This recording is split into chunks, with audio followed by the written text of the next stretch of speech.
semuanya, selamat datang di Jepenscope Podcast Live Edition. Perkenalkan, saya Adi dari Japan Foundation Jakarta. Apa kabar teman-teman semua? Baik. Baik, lemes ya. Habis makan siang pada ngantuk dan.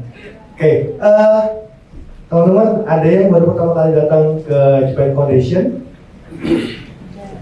Oh, lumayan banyak. Selamat datang di Japan Foundation. Jadi ini adalah mungkin pertama kali di sini ya. Nah, kan dari yang kantor sebelumnya juga udah sering datang gitu kan. Jadi Japan Foundation ini adalah salah satu dari agensi dari pemerintah Jepang, dan kami bertujuan untuk merekatkan hubungan antara Jepang dengan negara sahabat, salah satunya dengan Indonesia.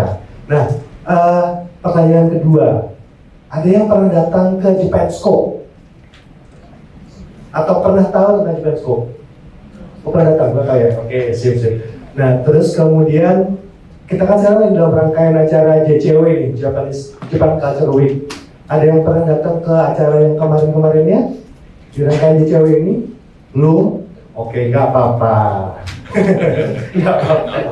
Oke, teman-teman, jadi seperti yang saya bilang, ini hari ini ada Jepenscope, dan kebetulan Jepenscope Podcast itu biasanya kami hadirkan secara online di kanal YouTube Japan Foundation, di YouTube Japan Foundation Jakarta. Tapi khusus untuk hari ini kebetulan edisi spesial, jadi kami untuk pertama kalinya mengadakan Jepenscope Podcast Live. Jadi ini kali ini live. Ini sedikit berbeda dengan Jepenscope reguler. Ada juga Jepenscope reguler, ini berbeda konsep juga. Nah, kalau di Jepenscope reguler nanti ada navigator yang berfungsi untuk ya kurang lebih seperti moderator gitu. Nah, untuk Jepenscope Podcast itu biasanya tidak ada navigator dan kami hadirkan secara daring. Tapi khusus untuk kali ini kami bergabung dengan JCW dan kami hadirkan podcast ini secara live. Jadi kami mengundang teman-teman untuk ikut hadir di dalam diskusinya juga, demikian. Nah, Jepenscope itu apa sih? Jepenscope itu adalah sebuah seri diskusi interaktif yang mengangkat tentang isu-isu dan tema-tema yang sedang menarik di Jepang. Begitu.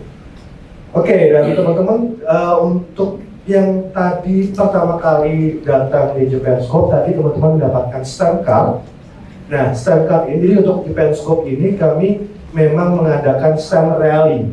Jadi stamp rally ini setiap teman-teman datang di Jepenscope, teman-teman bisa mendapatkan satu stamp setelah sesinya, dan ketika teman-teman sudah mengumpulkan jumlah tertentu, teman-teman bisa mendapatkan merchandise khusus Jepenscope seperti itu. Jadi nanti ketika teman-teman selesai dari acara ini, jangan lupa sebelum pulang minta stempel dulu, dikumpulin, nanti di Jepenscope selanjutnya teman-teman datang lagi, baru teman-teman bisa dapat merchandise saja seperti itu. Dan nanti juga di akhir acara akan ada quiz yang berhadiah merchandise Jepenscope. Oke, nah teman-teman, untuk tema Jepenscope Podcast Live kali ini adalah Echoes and Patterns, Okinawa Through Music and Patterns. Jadi di sini nanti kita akan membahas tentang berbagai macam pola dan juga musik yang berkaitan dengan Okinawa. Gitu. Nah, pembicara kalian juga cukup spesial karena semuanya kebetulan adalah staf dari JF Jakarta sendiri. Gitu. Jadi kita sini ada Elena. Halo. Oke, Elena ini staf dari tim New World Partners. Dan nanti Elena akan membicarakan tentang representasi budaya Ryukyu pada kimono dan obi bingata karya Touma Chinet. Nah, kemudian juga ada Seki Tomoya-san. Oke, jadi Seki-san ini adalah Assistant Director untuk divisi Japan Studies and Global Partnership Division. Dan nanti Seki-san akan berbicara tentang apakah Indonesia dan Okinawa mirip. Nah, mirip nggak tahu ya kita ya. Jadi nanti akan membandingkan musik dan lifestyle.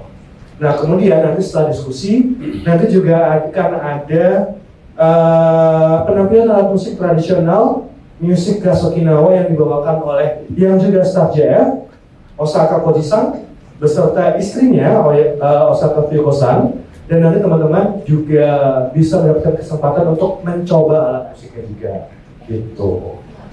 Oke, nggak usah nunggu lama-lama lagi, kita langsung aja ke cerita pertama. Elena, silakan. Oke, terima kasih Mas Adi.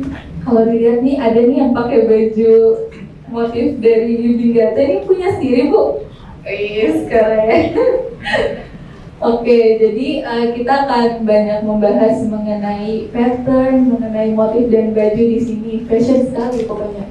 Oke, judulnya ini representasi budaya masyarakat Ryukyu pada kimono dan obi Niigata karya Tomachine. Judul panjang banget ya, kayak judul skripsi. Memang ini adalah hasil skripsi saya tahun lalu. Jadi, dan saya bawakan kembali di sini.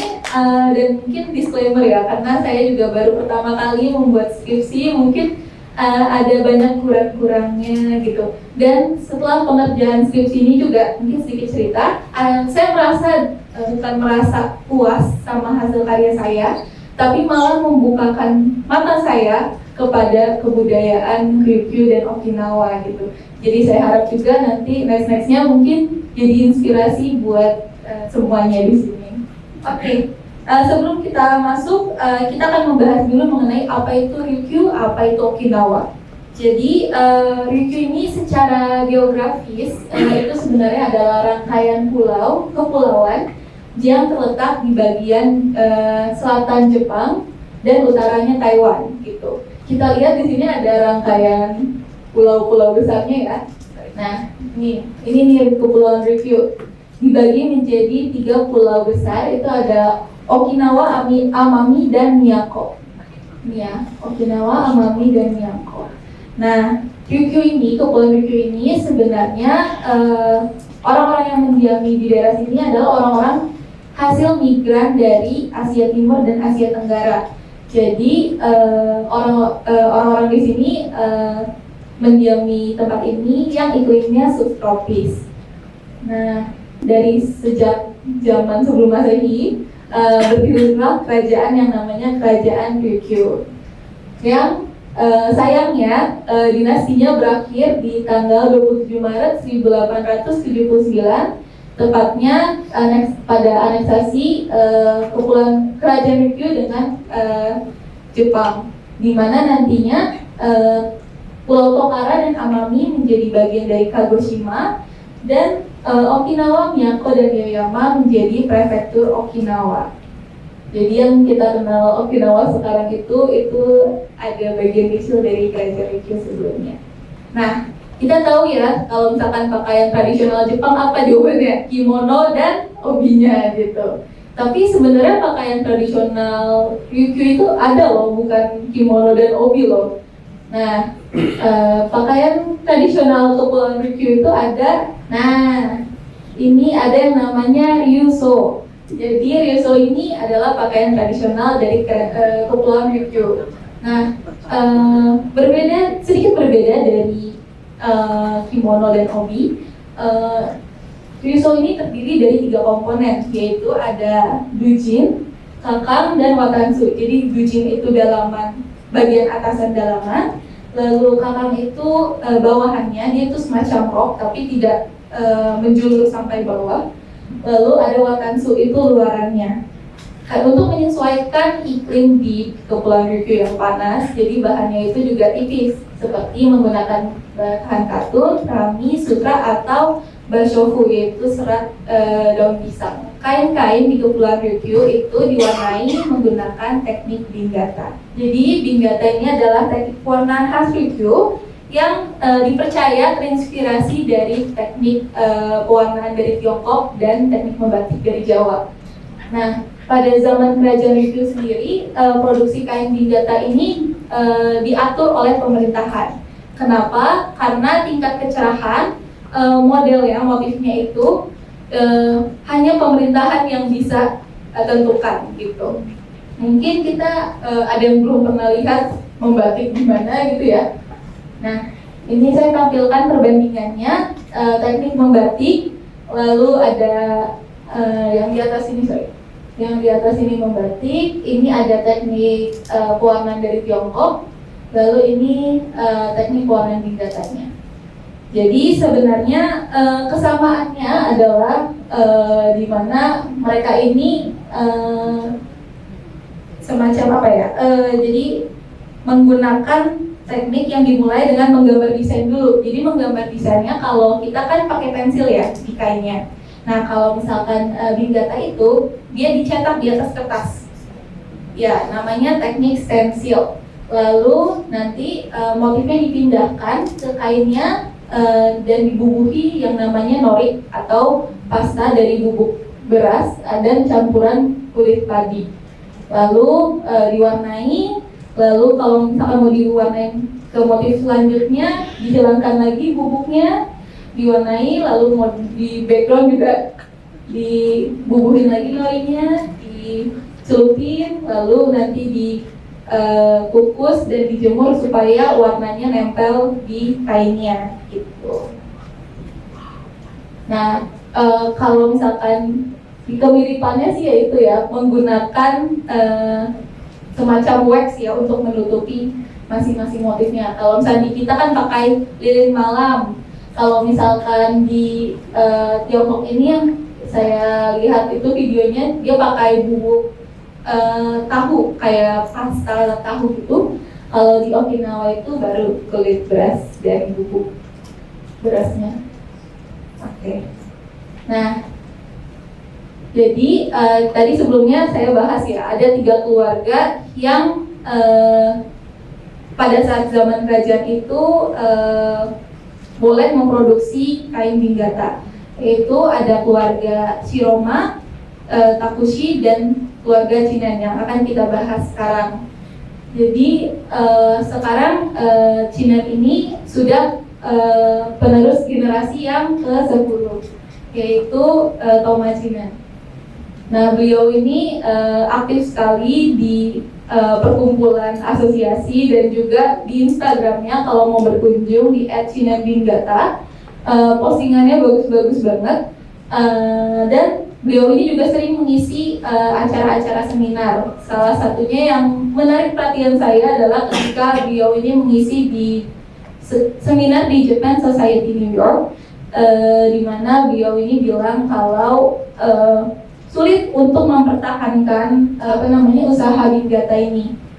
Kenapa? Karena permintaan untuk kain ryuso itu sedikit sekali gitu, hanya 2% saja. Sisanya adalah pewarnaan untuk kimono dan obi. Jadi salah satu cara untuk Toma Chinan ini meneruskan usahanya adalah dengan menerima pesanan kimono dan obi yang diwarnai dengan teknik pewarnaan Ginggata. Saya mengambil beberapa data dari Instagramnya. Nanti ini dikategorikan menjadi 3, yaitu motif golden shower, motif Sochi Kubai, dan motif klasik dari Chinan Ginggata. Mungkin pertama kita bahas dulu mengenai motif golden shower. Apa sih golden shower? Mungkin gak umum ya di Indonesia. Jadi sebenarnya golden shower ini adalah bunga dari India Selatan. Nah, digunakan biasanya untuk menyembah dewa keberuntungan gitu. Dan di Thailand sendiri itu dia jadi bunga nasional dan sering tumbuh dekat kuil. Lalu kalau di India itu ada yang namanya Festival Malalaya. Dia itu nanti pakai bunga ini untuk sesembahannya, untuk macam sesajen lah ya. Lalu di Tiongkok ini bunga ini memiliki sebuah makna gitu ya. Di sini kita bisa lihat, mohon maaf bahasa Mandarin saya jelek ya, tapi ini bacanya cekwe, yang artinya memetik bunga golden shower. Nah, itu artinya memiliki arti itu kayak semacam meraih kemenangan karena bunganya golden ya. Jadi kayak khususnya ungkapan ini diungkapkan ketika orang-orang lulus ujian semacam PNS gitu lah ya di Cina dulu. Nah, di prefektur Okinawa sendiri bunga ini tuh tumbuh di mana aja. Bahkan di halaman rumah warga tuh ada gitu. Jadi mungkin orang-orang yang ke Okinawa kadang suka foto bunga ini gitu di halaman warga gitu. Karena bunganya cantik banget, warnanya kuning cerah. Bisa saya simpulkan di sini dari motif-motif yang dipakai, saya menyimpulkan bahwa arti dari motif golden shower ini adalah simbol dari keberuntungan, lalu juga kemenangan, dan juga ningrat. Kenapa ningrat? Karena di sini ada yang warna ungu. Karena kalau di Jepang sendiri warna ungu itu khas dengan warna kerajaan. Gitu. Lalu next yaitu motif Sochi Kubai. Jadi Sochi Kubai ini adalah kalau mungkin yang bisa bahasa Jepang ini dari 3 tumbuhan ya, pohon pinus, bambu, dan ume. Nah, Sochikuba ini merupakan motif kombinasi yang umum di Jepang dan melambangkan umur panjang karena si Sochikuba ini dikenal sebagai Saikan Sanyu atau 3 teman musim dingin, di mana hanya 3 tumbuhan ini di Jepang yang tumbuh di musim dingin gitu, dan akan tumbuh lagi di musim semi gitu. Dan di sini juga di motifnya Thomas Shinan ini juga beliau menggambarkan motif tersebut, motif Sochikuba, dikombinasikan dengan beberapa objek seperti di sini ada suzume, burung, lalu juga ada bunga daffodil di sini, di mana perpaduan bunga daffodil dengan plum itu sebenarnya menggambarkan pergantian musim dingin ke musim semi gitu. Lalu juga di data berikutnya itu saya temukan bahwa ada juga beliau ini menggambarkan ada burung walet, lalu ada bunga krisan, lalu di sini tuh yang semacam bentuk trapesium ya. Trapesium ini sebenarnya kelihatan seperti angin, jadi waletnya itu semacam ada anginnya gitu di belakangnya, dimana sebenarnya terbang beneran gitu. Iya benar. Jadi menggambarkan semacam kayak musim semi, musim yang penuh keberuntungan, lalu juga kebaikan dan perubahan menuju ke arah yang lebih baik karena dari pergantian musim dingin ke musim semi gitu. Lalu berikutnya ini adalah motif klasik Shinabingata, di mana motif ini hanya ada dan unik karena cuma Shinabingata yang produksi motif ini. Nah, yang pertama ini ada motif Geto atau ginger shell. Jadi ini adalah tanaman yang tumbuh masif di Kepulauan Ryukyu. Di sini Geto ini adalah tanaman yang multifungsi. Kenapa? Karena daunnya, bunganya itu bisa diolah menjadi berbagai macam. Seperti bunganya itu bisa jadi semacam skincare karena dia punya semacam kandungan antioksidan. Lalu juga daunnya itu bisa dipakai untuk bungkus mochi. Mochi di Okinawa tuh dibungkusnya cara kayak gini. Lalu juga ada ini ramen tapi pakai semacam tepung dari tanaman Geto ini gitu. Nah, lalu berikutnya ada ini. Mungkin ini nggak seperti motif-motif umum di Jepang ya. Kayaknya agak kecina-cinaan ya. Kenapa? Karena sebenarnya bisa kita lihat di sini pola shoko namanya, yaitu pola heksagonal 8 sisi yang sebenarnya identik dengan harmoni dan keberuntungan.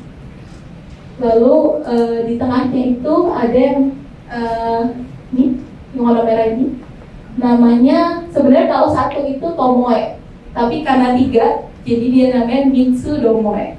Jadi itu adalah lambang pusaran air yang menyerupai magatama. Jadi magatama itu semacam tasbih yang dipakai oleh noro, yaitu semacam pendeta atau semacam apa ya, pendeta untuk kepercayaan di Kepulauan Ryukyu. Lalu juga ada motif karabana. Ini itu semacam bunga fiktif campuran dari krisantemum, peony. Ini sebenarnya motif yang umum di motif-motif baju di Tiongkok gitu. Nah, ini juga ada motif yaitu di sini kapal, ada kapal yang diduga sebagai kapal perdagangan dari kerajaan Ryukyu. Dan di layar kapalnya itu ada simbol Mitsudomo lagi nih, diulang lagi. Lalu di geladak kapal itu ada simbol pinus, jadi melambangkan umur panjang, ketahanan dan keberuntungan. Dan saya rasa dengan adanya simbol Mitsudomo ini juga jadinya semacam mendoakan, semacam memberikan doa untuk keselamatan selama pelayaran gitu. Lalu di sini ada pohon tebu. Pohon tebu ini adalah tanaman yang tumbuh juga di Okinawa dan menjadi salah satu mata pencaharian di Okinawa. Jadi sekitar 50-75% lahan di Okinawa itu adalah lahan tebu. Dan uniknya di Okinawa itu kalau manen tebu itu satu desa. Jadi mirip Indonesia sih ya, satu desa. Jadi ganti-gantian siapa yang nebang tebunya, siapa yang produksi tebunya, seperti itu. Lalu di sini juga ada burung-burung di sekitar tebunya. Ini adalah burung Kukura Suzume, yaitu burung yang merupakan berarti sebenarnya keberuntungan, tapi juga merupakan lambang resmi dari Cina Niigata. Jadi kalau mungkin lihat-lihat di IG-nya ada burung kayak gini, itu salah satu trademarknya dia. Jadi bisa dibedakan karyanya dengan karya yang lainnya, seperti itu. Nah, dari hasil analisis saya, ada 3 hal yang menurut saya merepresentasikan kebudayaan Ryukyu, yaitu adanya persebaran ajaran Tiongkok. Kenapa? Karena kita tadi lihat banyak sekali simbol-simbol yang sebenarnya punya makna lebih di Tiongkok gitu. Kenapa itu terjadi? Karena perdagangan di Okinawa yang dari zaman dulu tuh udah kerjasama banget sama Tiongkok gitu. Lalu harapan mengenai panjang umur dan keberuntungan. Kita tadi lihat simbol Venus gitu di dalamnya gitu, mengenai panjang umur. Lalu ada ukuran Suzume tadi mengenai keberuntungan, kemakmuran gitu. Itu merupakan salah satu doa yang memang umum di Asia Timur dan juga Asia. Mungkin kalau kita kan kebiasa gitu ya, selamat ulang tahun, semoga panjang umur, sehat selalu gitu. Nah, doa-doa itu juga disampaikan melalui motif di kain ini. Lalu juga ada mengenai panganan lokal. Kita lihat tadi ada tebu, ada keto. Nah, itu juga merepresentasikan bahwa ini loh panganan lokal dari Kepulauan Ryukyu yang sebenarnya mencerminkan keguyupan masyarakat Ryukyu. Apa-apa kalau panen bareng, dinikmati bersama-sama, seperti itu. Oke, sekian presentasi dari saya. Terima kasih. Oke, thank you. Ya, baik. Tadi kan ini barusan kita sudah dengarkan cerita tentang pola-pola yang ada di Okinawa dan juga bagaimana prosesnya yang sedikit banyak agak mirip juga dengan yang kita punya batik seperti itu, dan juga bagaimana kedekatannya dengan proses produksi kain di Cina dan bagaimana pola-pola itu juga ada kemiripan, ada yang berbeda dan segala macamnya seperti itu. Nah, habis dari kain kita sekarang ke musik dan lifestyle. Sekisan, silakan langsung saja. Jadi hari ini saya ingin berbicara dengan topik judulnya apakah Indonesia dan Okinawa mirip? Di sini adakah yang pernah ke Okinawa? Artinya kebanyakan yang belum pernah. Oke, baik.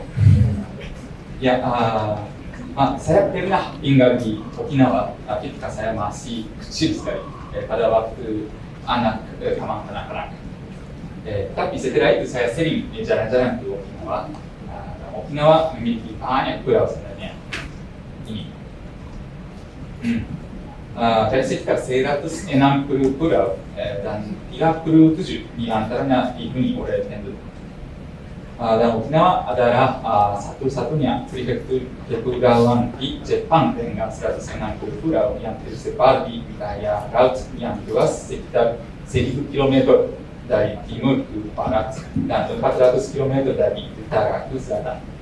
Jadi, ini pulau yang paling besar di prefektur Okinawa. Tapi di sekitarnya ada pulau kecil-kecil itu dari timur ke barat dan dari utara ke selatan itu luas. Itu luas kan sebenarnya. Dan ya, sekarang saya ingin mengucapkan sebenarnya saya bukan seorang peneliti Okinawa. Kerja di Jepang Foundation Jakarta. Artinya saya di dalam situasi yang sama dengan jadi hari ini saya ingin mempresentasikan dengan perasaan yang sama seperti orangnya yang baru pertama kali mempelajari Okinawa. Tema saya adalah mempertimbangkan Okinawa dan Indonesia dari sudut pandang orang awam. Apa gambaran yang Anda memiliki tentang Okinawa? apa imajinasi tentang cuacanya yang hangat mungkin, dan makanan Okinawa mungkin enak, dan laut yang indah. Inikah? Mungkin. Dan saya jadi saya bukan seorang ahli, jadi saya memikirkan berdasarkan kenangan sama saya pada waktu anak kecil itu. Ya, apa pendapat Anda tentang budaya Okinawa? Ini gambarnya. Kira-kira ini kelihatannya sangat Okinawa. Ya, siapa yang membuat itu? ChatGPT. Saya minta ChatGPT untuk membuat gambarnya yang dengan budaya Okinawa. Dia jadi mirip orang Jepang. Ini benar Okinawa. Ada beberapa halnya yang sudah dilukis di dalam situ. Bagus. Sudah Okinawa. Ya, sebenarnya ada banyak orang Jepang yang mengatakan bahwa Okinawa dan Indonesia memiliki kemiripan. Nah, apa saja kemiripannya? Berikut adalah dua pendapat yang layak untuk dipercaya. Bisa dipercaya. Menurut sebuah artikel di Jakarta Shimbun, Kota Jakarta Shimbun, itu sudah kabar yang untuk orang Jepang yang tinggal di Indonesia.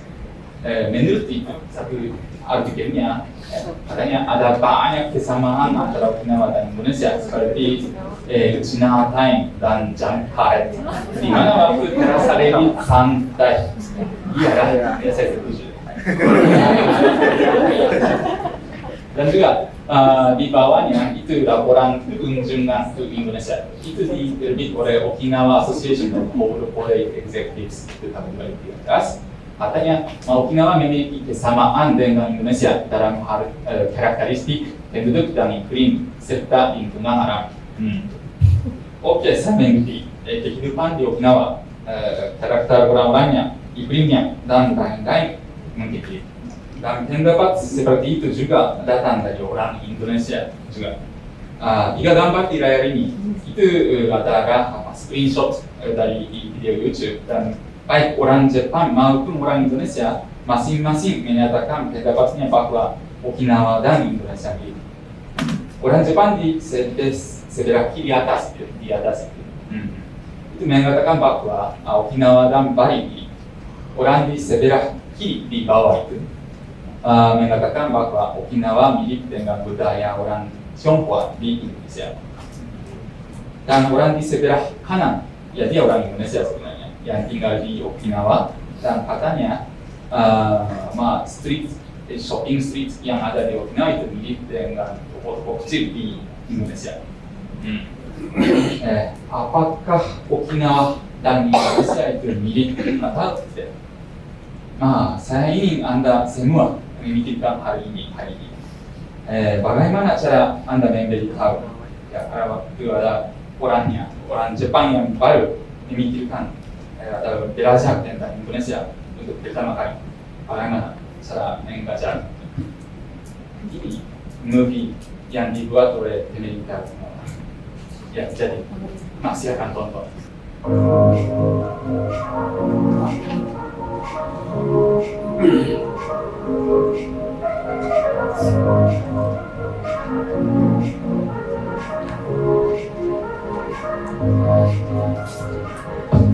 美しい海に浮かぶ大小さまざまな島からなる沖縄県。 Okinawa terdiri dari pulau あれ besar 海 dan はエメラルドに輝き、 laut Sabtu isinya berkilauan seperti jamrut, dan 数百年前 pulau-pulau tersebut dikelilingi oleh terumbu 日本側 karang に yang 住んで berwarna-warni. 独自の文化を育んで Berabad-abad yang lalu, Okinawa merupakan sebuah kerajaan yang terpisah dari Jepang, 文化が根付き、 dan telah mengembangkan Okinawa merupakan tempat di mana budaya yang mendalam dan kehidupan 日 masyarakat 本 yang の最も dinamis 南に位置し、 berpadu harmonis. 一年中温暖な気候で、国内 Karena 有 terletak 数の di リゾー ujung ト地とし selatan て知ら Jepang, れています。 Okinawa dikenal sebagai salah satu destinasi wisata tersungguh di リゾ negara ートの ini. イメージが先 Melihat 行する iklimnya 沖 yang 縄県 hangat sepanjang tahun. 近年、高度な Meskipun 製品製 setelah 造 tempat の wisata, 宮崎 Okinawa が telah berkembang 製造業 dalam の industri 島として manufaktur 発展してい dengan ます。 menentukan perusahaan yang memproduksi produk bernilai tinggi.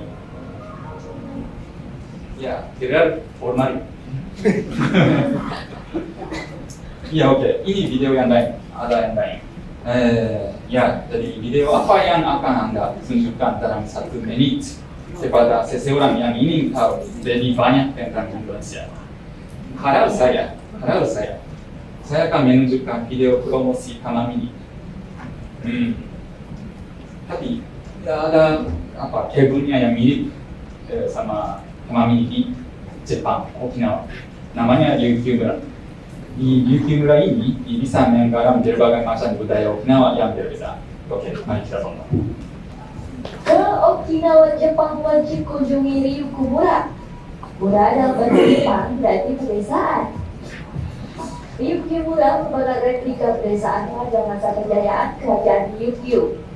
Pengunjung akan langsung disambut dengan berbagai pertunjukan seni budaya. Seperti salsin, yakni alat musik persik 3 senar. Menonton pertunjukan tarian tradisional khas Ryukyumura, menikmati olahan air tebu asli, dan mengunjungi beberapa toko souvenir. Selain itu, pengunjung dapat membeli 1 bungkus makanan ikan 1 yen atau Rp13.000 di mesin otomatis untuk memberi makan ikan koi di kolam. Tiket masuk wisata 1.200 yen atau sekitar Rp150.000 untuk orang dewasa, dan 600 yen atau sekitar Rp75.000 untuk anak-anak. Terletak di pusat Okinawa Morto, pengunjung dapat sampai ke lokasi sekitar 2 jam perjalanan dari Bandara Naha. Apakah Anda sekalian menemukan kesamaan antara Indonesia sama Okinawa? Karena waktu yang terbatas, hari ini saya ingin menyajikan 3 saja di antaranya. Yang pertama adalah Niigata. Yang sudah dipersembahkan oleh Elena-san. Dan Anda mungkin sudah memikirkan pada waktu dengar presentasi bahwa orang ini mirip dengan batik. Memang yang mirip dan coraknya juga adalah kesamaan kau, mirip kau. Dan sepertinya saya bukan satu-satunya yang memikirkan begitu. Wisatawan Indonesia juga sepertinya begitu sama. Apakah seorang Selma cocok jadi gadis Okinawa?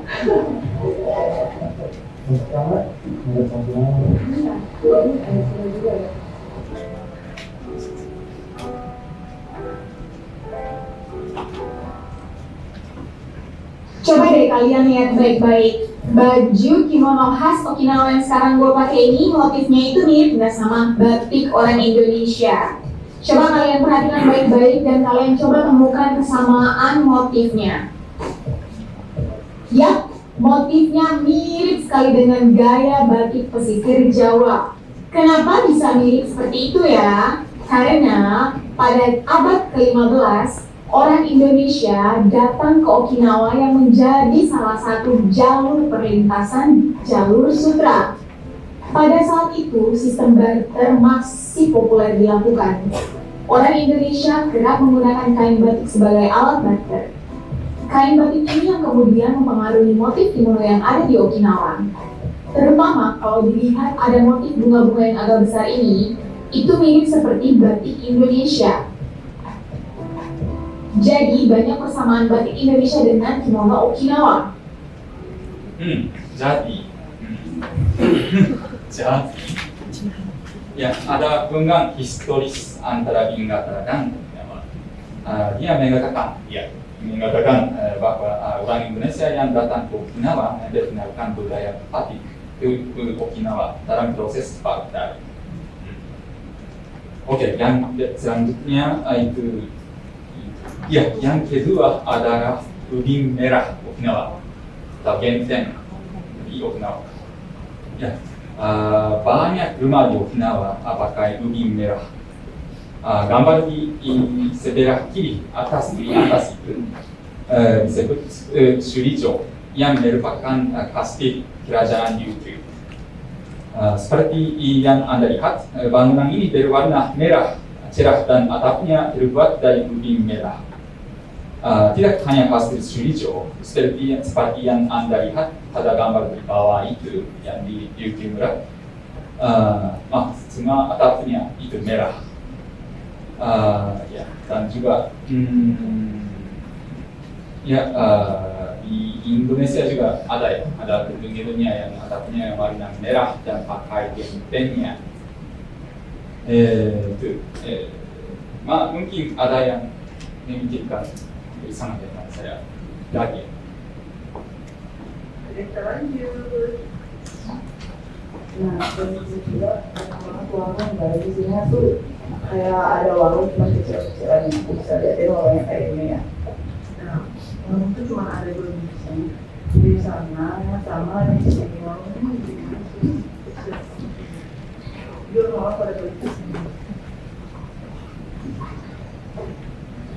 Tuh, ada motor cuman juga.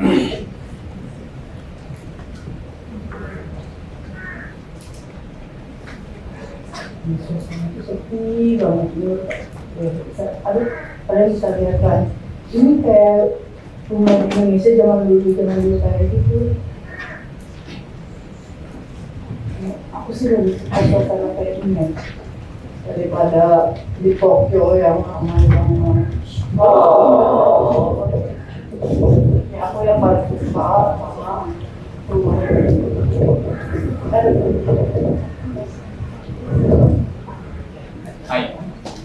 Ya, orang Indonesia yang datang ke Okinawa pasti kita. Dan sebenarnya saya juga lebih memilih Okinawa daripada Tokyo. Saya juga pasti. Ya, sekarang yang terakhir saya ingin mengambil musik untuk presentasi. Di kiri itu foto-fotonya yang tadi kita lihat di film Ryukyumura ya. Musik tradisional di Okinawa itu biasanya pakai saxophone atau ada alat lain juga. Dan di yang kanan itu alat musik di Indonesia, pasti sudah tahu ya. Gamelan. Ada pihak yang mirip atau tidak?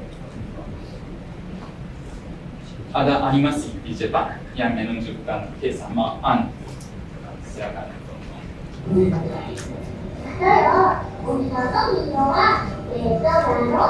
Jadi musik Okinawa tidak ada memiliki betaがtidak memiliki beta.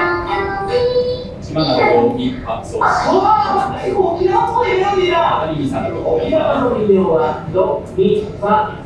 jadi di musik Okinawa cuma ada do mi fa sol si. Ini disebut skala Ryukyu.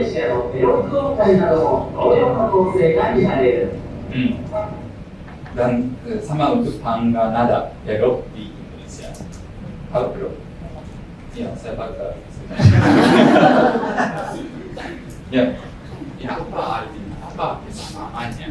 Ya, mari kita coba lihat. レミファソラシ。これは西洋から伝わった西洋ドレミファソラシいくつからアッパラatau Eropa. 少し改造すると沖縄音階に Tapi ada perbedaannya dengan Ryukyu Onkai, Okinawa Onkai. ドレミファソラシから Jadi di Okinawa Onkai itu do mi fa sol si. Jadi tidak ada beta.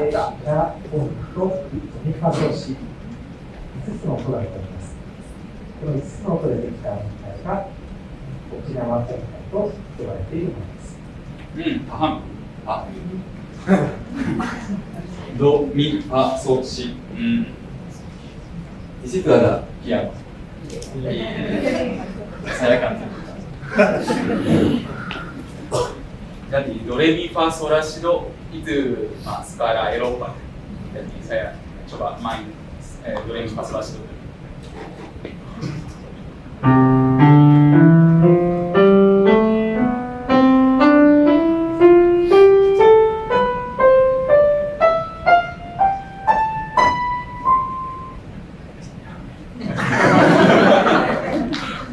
Di skala Eropa. Tapi bagaimana di skala Okinawa ada do, mi, fa, sol, si kan?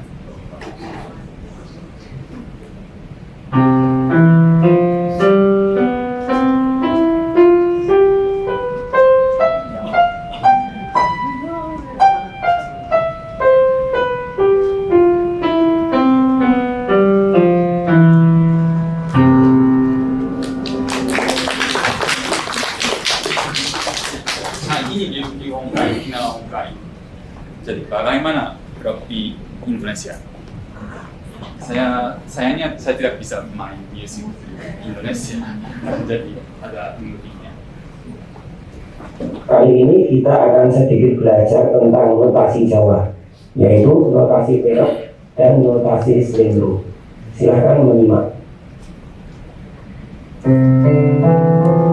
Ini sudah mi fa sol la si do. Jadi ya.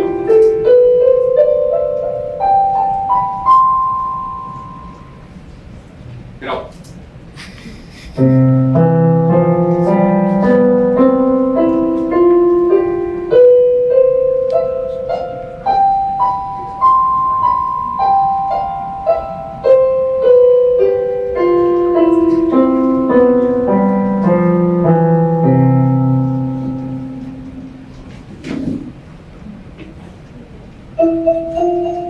Ya, jadi ini musik di Indonesia. Jadi bagaimana musik di Okinawa? Tapi semuanya pakai do, mi, fa, sol, si saja. Itu dua-duanya sama. Oke. Sayangnya presentasi saya sudah hampir selesai. Jadi untuk conclusion, jadi budaya Indonesia dan Okinawa memiliki beberapa kesamaan yang dapat dirasakan. Dan namun jika kita menggali lebih dalam, perbedaan juga terlihat. Hari ini saya menjelaskan tentang kesamaan saja tadi. Saya juga rasanya ada banyak hal yang beda juga. Jadi budaya adalah sesuatu yang saling bercampur dan terus berkembang. Selain topik yang saya pikirkan, hari ini Okinawa dan Indonesia memiliki banyak kesamaan dan perbedaan di berbagai aspek. Jadi mari kita mencoba untuk belajar lebih lanjut tentang Okinawa. Terima kasih. Oke, terima kasih Seki-san. Teman-teman, kita masih ada waktu sebentar, masih ada waktu sedikit. Jadi sebelum kita masuk ke music performance, nah sekarang saya buka sesi pertanyaan. Kalau misalnya teman-teman yang mau bertanya silahkan. Tapi sedikit disclaimer karena kebetulan Elena dan juga Seki-san di sini sebetulnya memang bukan peneliti atau bukan expert. Jadi pertanyaannya jangan susah, ya. Yang gampang-gampang aja, ya. Gitu. Oke, ada yang mau bertanya? Silahkan. Oke, satu. Selamat siang, perkenalkan saya Budi dari Jakarta, dari Desa Maja. Saya ingin menanyakan sedikit mengenai saya kok tergesa saya agak kebetulan karena banyak orang. Saya ingin Kayaknya kerasnya dingin sih. iya. Saya ingin menanyakan kepada Elina San dan kepada Seki-san mengenai mungkin pertama mengenai big data. Tadi kalau Elina San kan mengatakan big data ada kemiripan dengan Reddit gitu ya, dan juga tadi dikatakan bahwa ada pengaruh dari Tiongkok dan juga Jawa. Apa yang membuat Elina San yakin kalau itu ada pengaruh dari Jawa? Mungkin itu Elina San, dan juga mengenai apa namanya tadi obi. Tadi kan dari Cina yang data itu kan lebih banyak memproduksi untuk waktu ya. Apakah menurut ini juga menanyakan pendapat saja.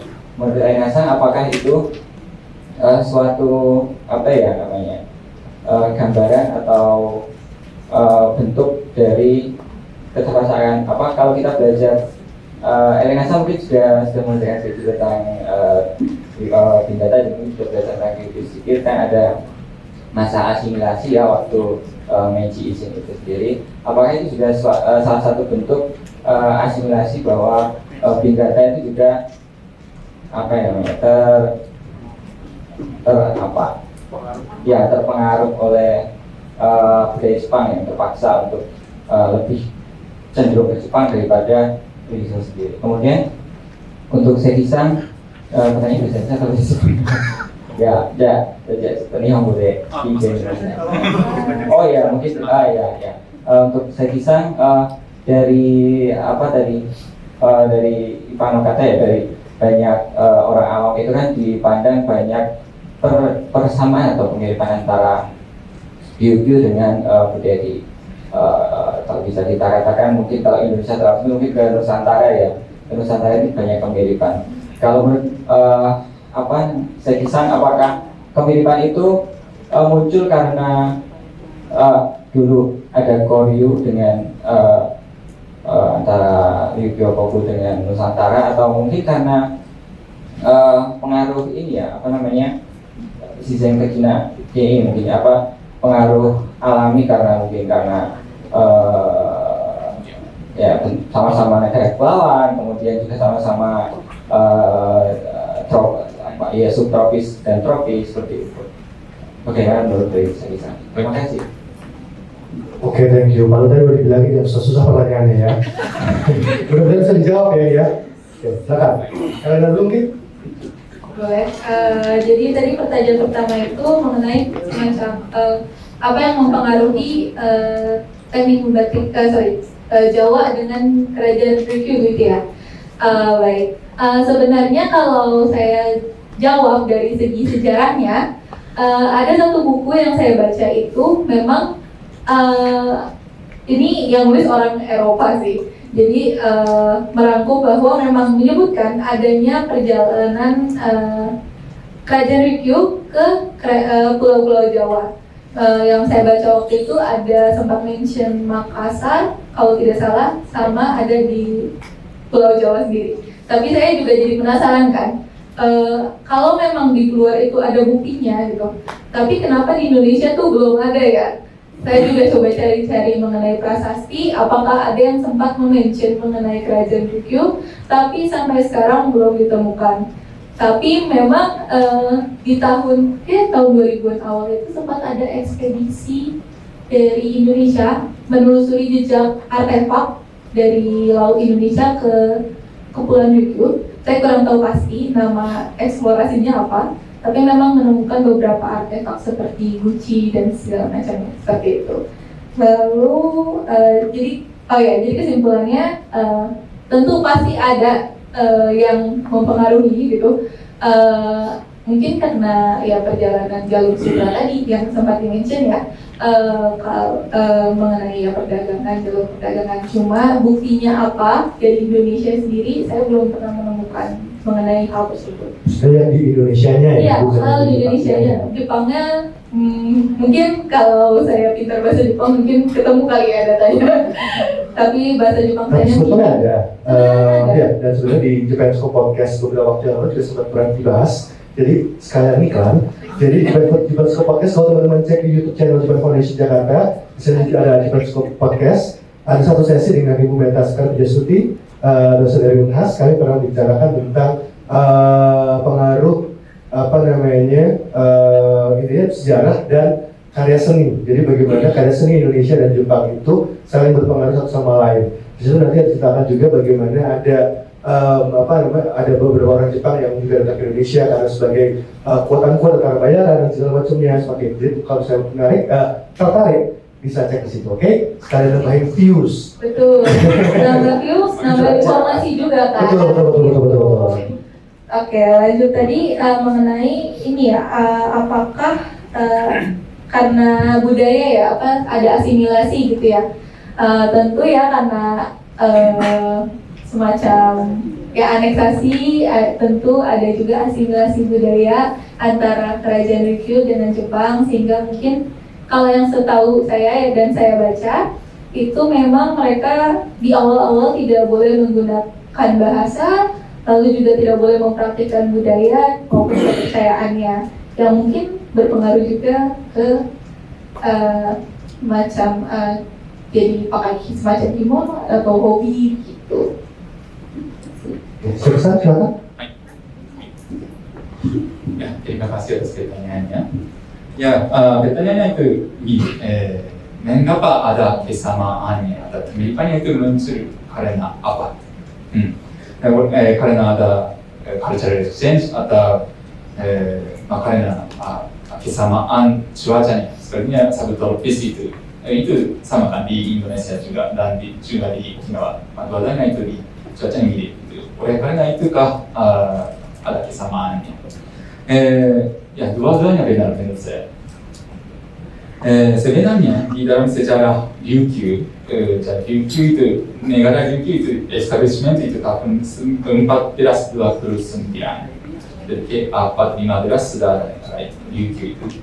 Dan sejak itu Ryukyu Obo itu ada exchange-nya, budaya juga, ada tukaran lain-lainnya juga sama Cina, Korea dan negara Asia juga. Jadi pasti ada pengaruhnya yang datang dari negara asing itu.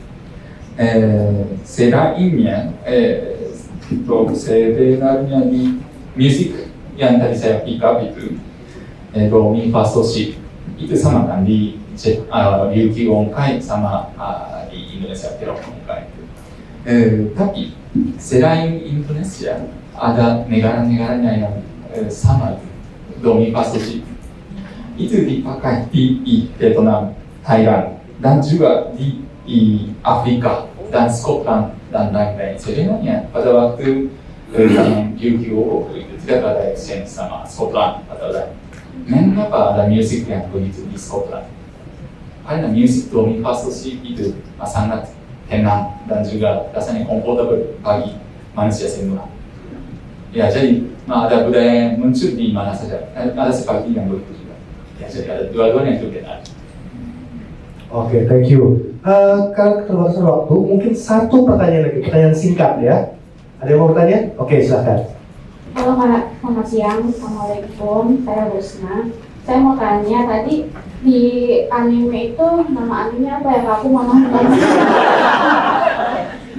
yang bahas gamelan, persamaan yang Do Mi Fa So Si.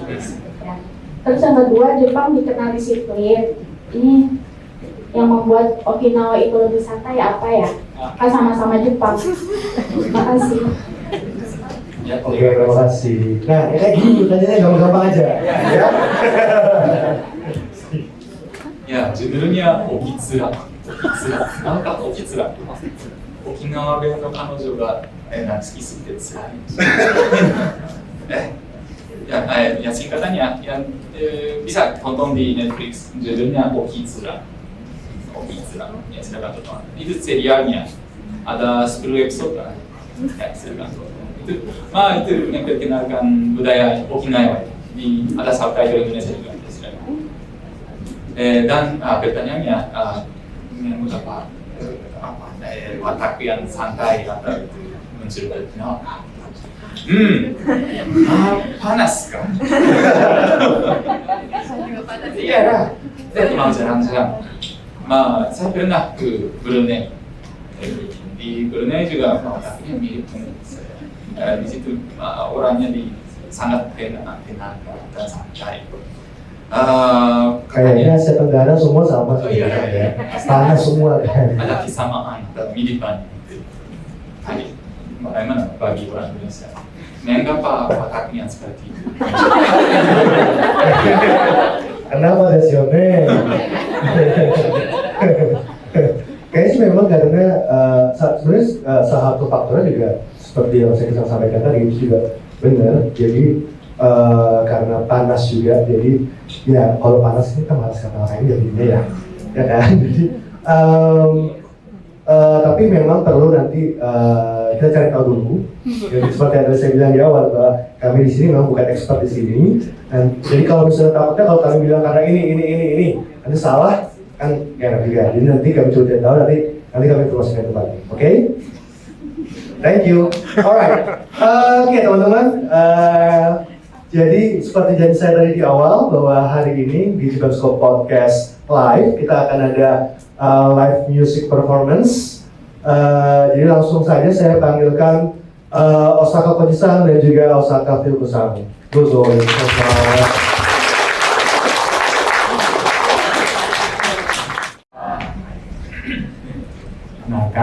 Nama saya Osakaです。Saya staf Japan Foundation dan hai. Tapi saya belum tahu bahasanya. Jadi hari ini Nadiaさんmembantu saya. はい。私からちょっと沖縄音楽のことの説明と、それからちょっと演奏したいと思います。じ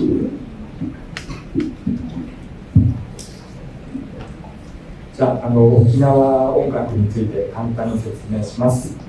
沖縄音楽とは沖縄県で確立された音楽の総称で、その中にはいくつかのジャンルがあります。Jadi Okinawa Ongaku ini merupakan panggilan untuk musik yang berasal dari Okinawa dan di dalam label Okinawa Ongaku terdapat banyak genre musik.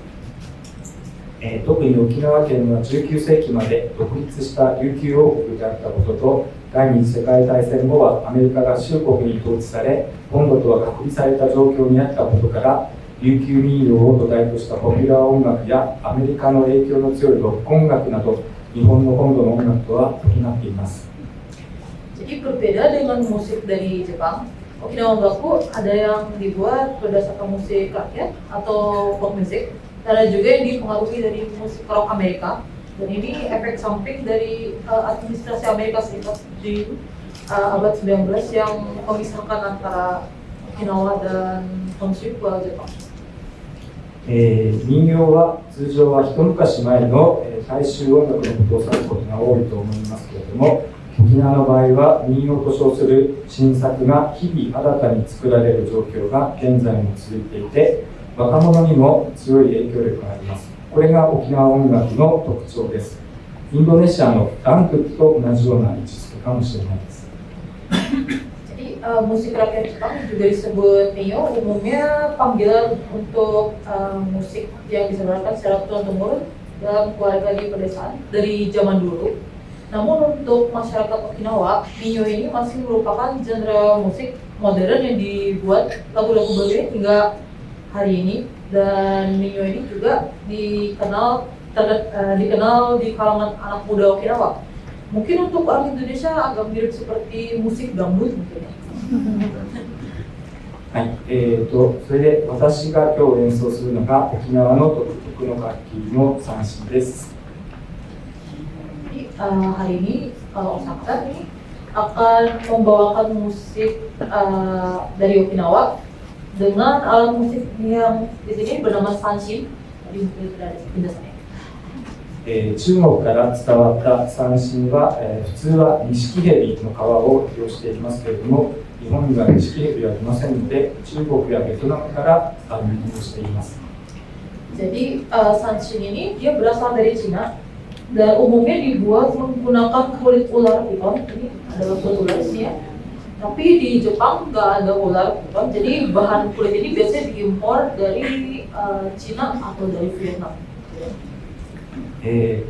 この三振は沖縄の人がとても、大切にしていて、家宝のように保管している家もたくさんあります。Jadi di Okinawa ada banyak keluarga yang punya sanshin, dan sanshin ini dirawat baik sebagai harta keluarga mereka. 今日はたくさんある沖縄民謡の中から多くの方に愛されて今でも歌い続けられている歌をちょっと披露したいと思います。Jadi hari ini Osaka ini akan menampilkan 3 lagu dari sedemikian banyak lagu tradisional Okinawa yang dicintai oleh banyak orang sampai saat ini. はい、まず最初に芭蕉布です。Jadi lagu pertama judulnya Bashofu. 芭蕉布とは沖縄の伝統的な着物の一つです。琉球王国時代から100年以上続く、高級な織物で国の重要無形文化財にも指定されています。この沖縄の伝統的な芭蕉布をモチーフにして沖縄の自然の美しさ、平和、そして沖縄に対する愛情が込められています。Jadi Bashofu itu satu kimono tradisional Okinawa yang terbuat dari serat pohon pisang. Jadi kimono ini merupakan kimono mewah yang diturunkan dari generasi ke generasi selama 100 tahun lebih sejak zaman dinasti Okinawa, dinasti Ryukyu, dan juga dianggap sebagai warisan budaya tak benda penting atau bahasa Indonesia important and intangible cultural property. Dalam lagu ini terdapat motif dari jadi lagu ini terdapat tema dari Bashofu menceritakan tentang keindahan, kedamaian, dan perasaan cinta terhadap pemandangan alam di Okinawa. 1番目の歌詞の内容ですが、青空と青い海の下で、芭蕉布の原料となる、芭蕉という葉が南から吹く暖かい風で大きな葉を揺らしています。自分の故郷の美しい自然と人の温かみのある沖縄を誇らしげに歌っています。 Jadi bait pertama lagu ini menceritakan tentang pemandangan di tepi pantai dengan daun-daun pohon pisang yang bergoyang lembut, di bawah angin dari Korea Selatan, di bawah lautan dan langit Okinawa yang biru. Lagu ini membanggakan pemandangan alam di kampung halaman mereka yang indah, juga sifat penduduk Okinawa yang bersifat hangat.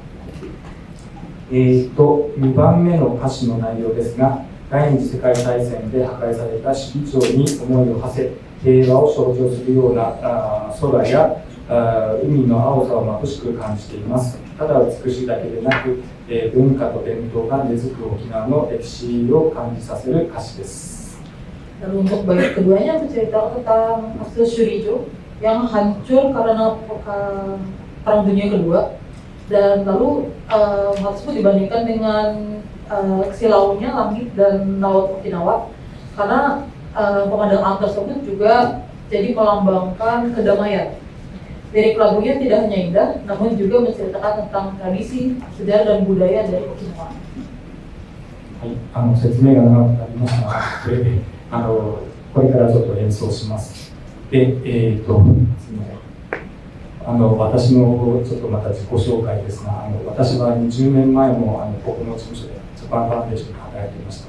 で、20年前はよく三振を練習していました。その当時の仲間が今日たくさん来ています。来てくれてありがとうございました。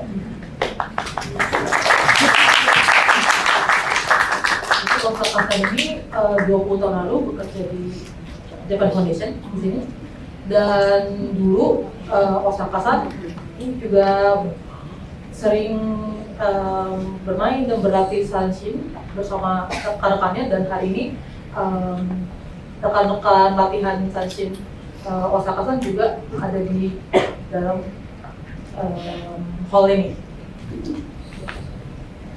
すみません、私もほぼ20年ぶりに三振を触るので、途中で間違えるかもしれませんが、その時は許してください。 sudah lama Osaka-san tidak bermain sanshin, jadi mungkin ada salah sedikit, tapi silakan dinikmati.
里やゆ歌を歌います。沖縄民謡の最も有名な歌と言ってもいいです。竹富島に伝わる古謡で、労働歌の一種であり、田植え歌として男女掛け合いで歌うことが多いです。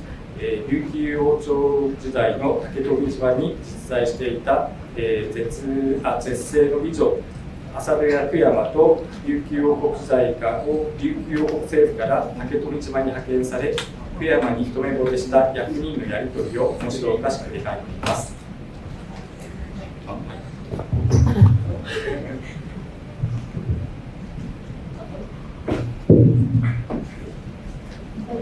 Lagu berikutnya judul Asa Doya Yunta. Lagu ini adalah satu lagu rakyat Okinawa yang paling tua dan paling terkenal. Jadi lagu kuno dari Taketomi-jima.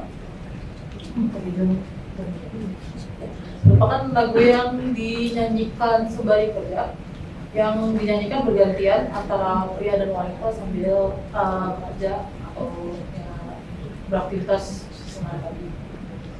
Lagu ini bercerita tentang gadis cantik dari Taketomi-jima yang bernama Koyama Asadoya dan perjuangan wakil kepala desa Taketomi-jima dari pemerintahan dinasti Ryukyu yang jatuh cinta pada pandangan pertama kepada gadis.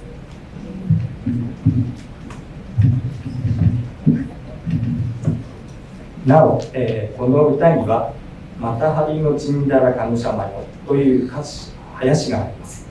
これは日本の標準語ではなく八重山地方の訛りで「また会いましょう美しき人よ」という意味です。しかしこれはまたはり無人体神様に由来しているという説もあります。もしかしたらインドネシアがこの歌と関係があるのかもしれませんが、真相は分かりません。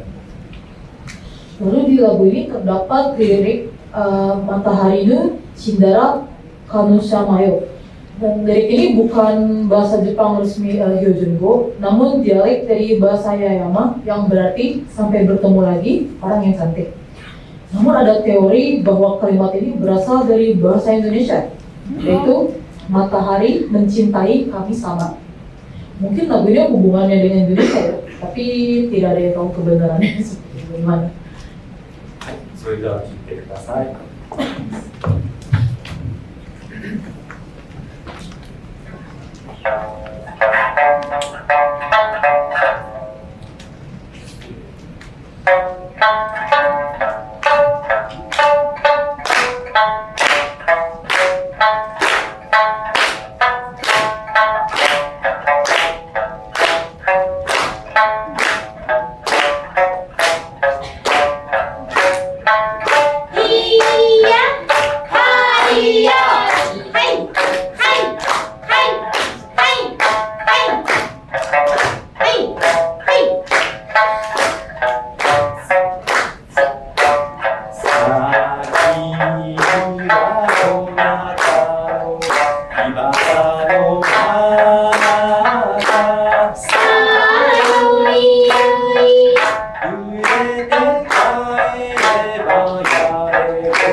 Bye.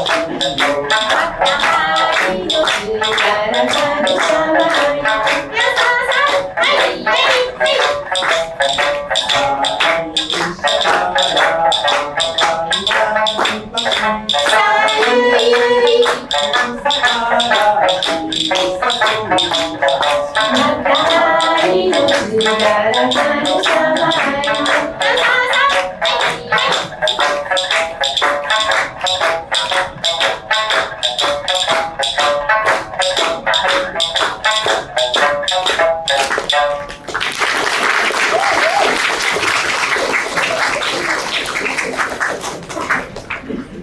Eh, to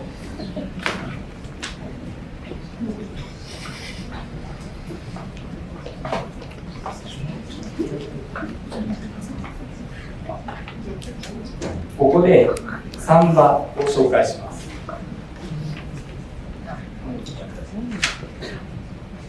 Jadi kali ini ada alat musik baru yang diperkenalkan, namanya samba. 沖縄独特の打楽器で、片息で作られた3枚の板でカスタネットのようなものです。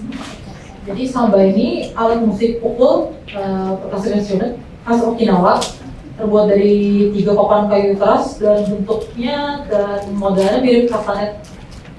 沖縄の人は宴会がとても好きで、沖縄民謡に合わせてよく踊りを踊りますが、その時に欠かせないのがこのサンバです。 Jadi penduduk Okinawa suka mengadakan acara berkumpul dan makan bersama seperti pesta ya, dan di pesta tersebut sering diadakan tarian dan permainan musik rakyat dan selalu ada menggunakan samba. 私の三振の先生も沖縄の人で、宴会になるとよくサンバを叩いて周りを盛り上げてくれました。 Jadi guru Sanshinyo Osaka-san ini juga orang Okinawa dan dia selalu memeriahkan pesta dengan memainkan samba.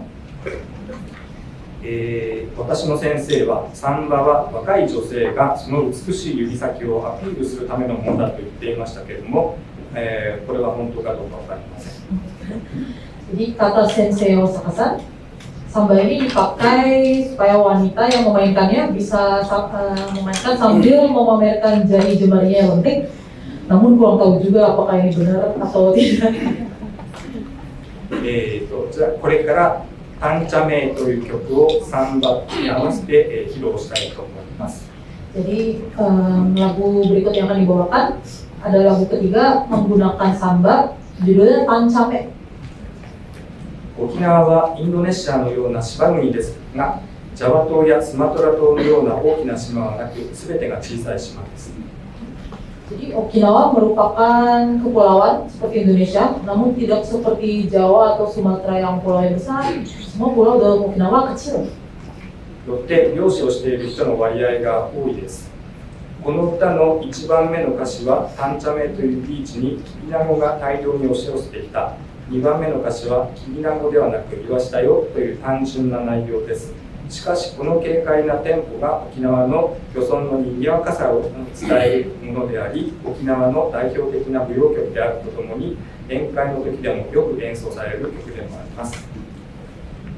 Karena semua pulau dan Okinawa kecil, jadi ada banyak penduduk Okinawa yang hidup sebagai nelayan.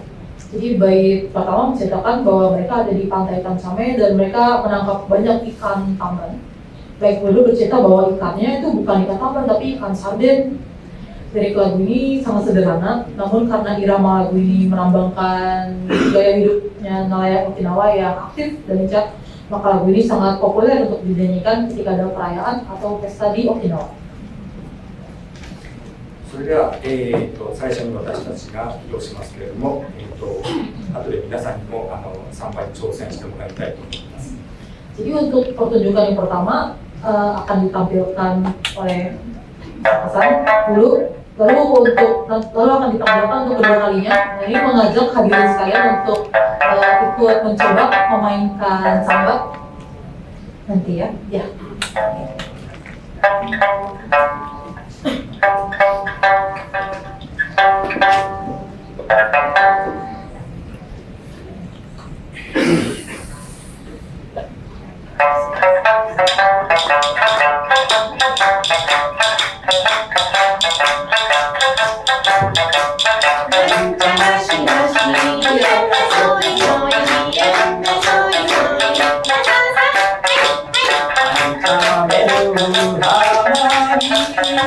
じ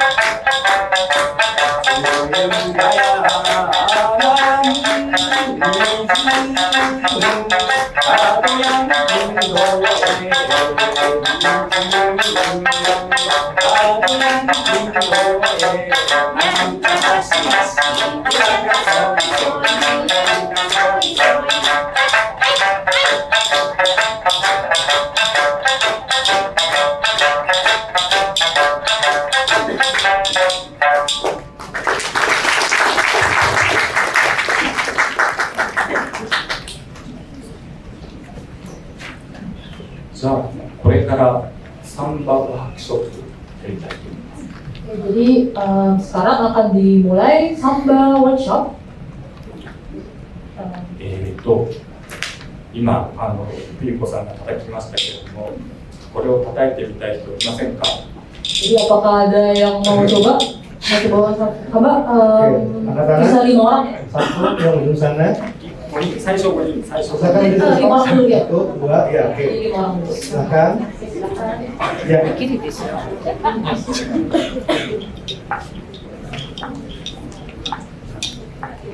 Eh, それではフリコさんが手本をしますので、それに合わせて叩いてみましょう。 Jadi yang pertama mau diperagakan dulu oleh Kosan, lalu nanti minasan juga bisa coba mengikuti. はい、まず最初に、いいですか。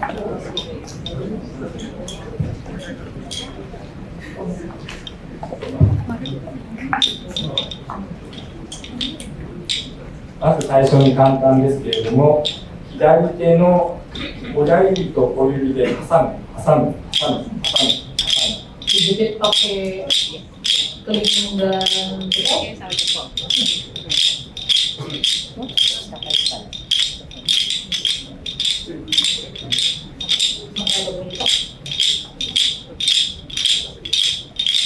Hai. じゃあ今度はステップに左手で挟む。それと右手でも挟む。左手右手。左手右手。左手右手。左手右手。 Jadi sering-sering digunakan.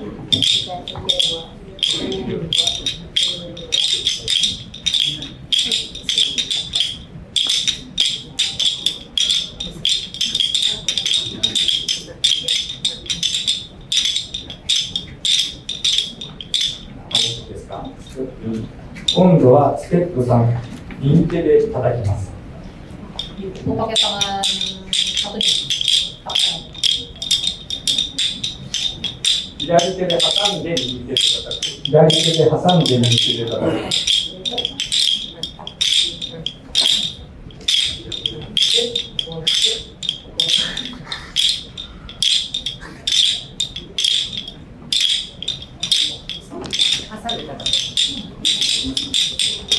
少しリズムをつけましょう。リズム。沖縄のリズム。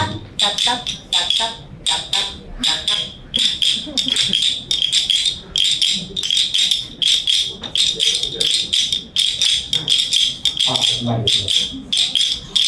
じゃあ、ステップ4、右手を交差させましょう。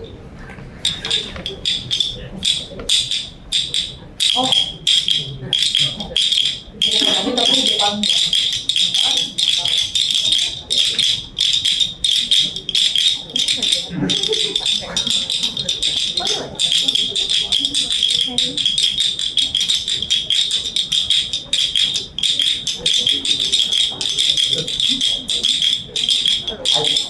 Terima kasih. じゃあ最後ステップ5。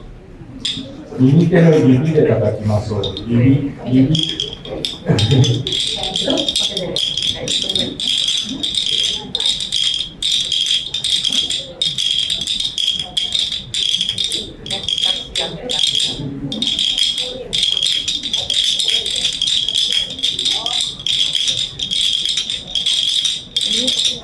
はい、女性の綺麗な指をアピールします。綺麗な指をアピールしてください。Kan jadi pentingnya. Iya. じゃあ、今ステップ5まで来ましたので、音楽に合わせていきましょう。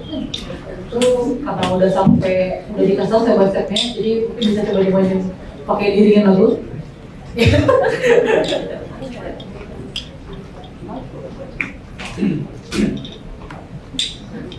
Just step 1から。ス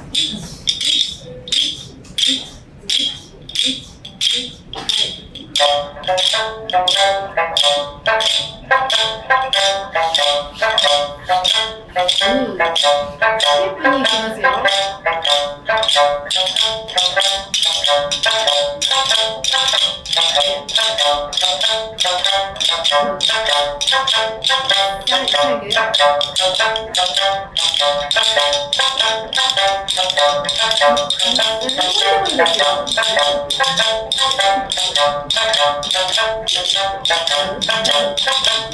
自由にやってみます。ベラ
少しずつやりましょうか。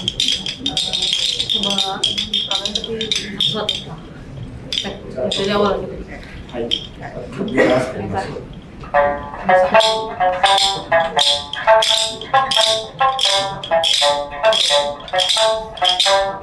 じゃあ2いきますよ。3いき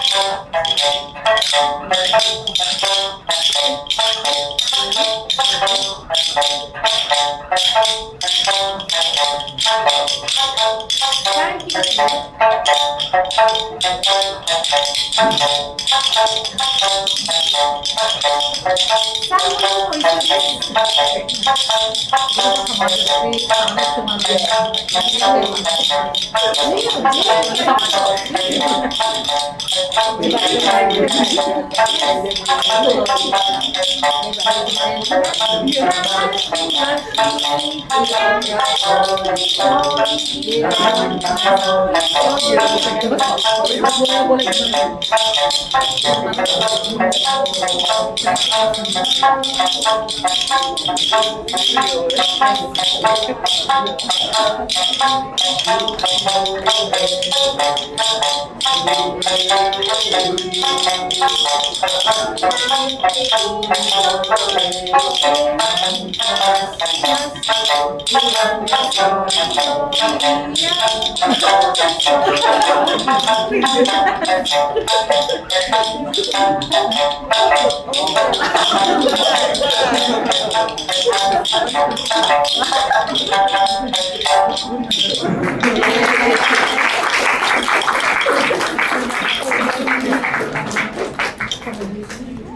Belum selesai caranya. Tadi kan seperti yang dijadikan di awal, kita akan ada sedikit quiz. Jadi kalau teman-teman pengen merchandise, kita ada quiz. Caranya gampang. Saya kasih pertanyaan, teman-teman tinggal angkat tangan, kemudian nanti angkat tangan, terus kemudian saya tunjuk, baru dijawab. Oke? Pertanyaannya gampang kok. Jadi kalau teman-teman nyimak dari awal banget pasti gampang. Oke? Jangan lupa bukan quiz kayak kuliah. Aman aja Pak. Pertanyaan pertama, siapa ya? Boleh angkat tangan. Pertanyaan pertama, apa nama akun Instagram Jakarta?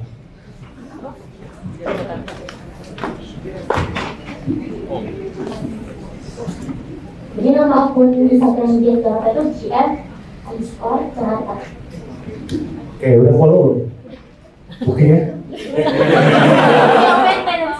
Hah? Iya, buktinya mana dulu? Usah gue udah banyak. Oke. Oke, thank you.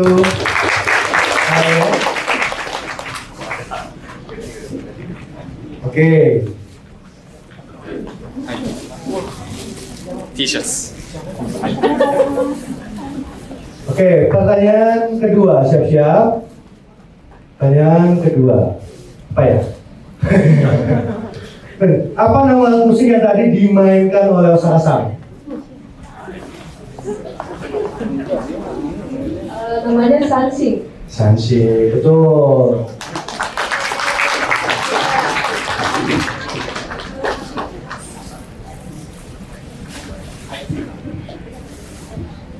Pertanyaan ketiga, apa nama teknik pewarnaan yang digunakan di kain? Ada dijelaskan, silakan.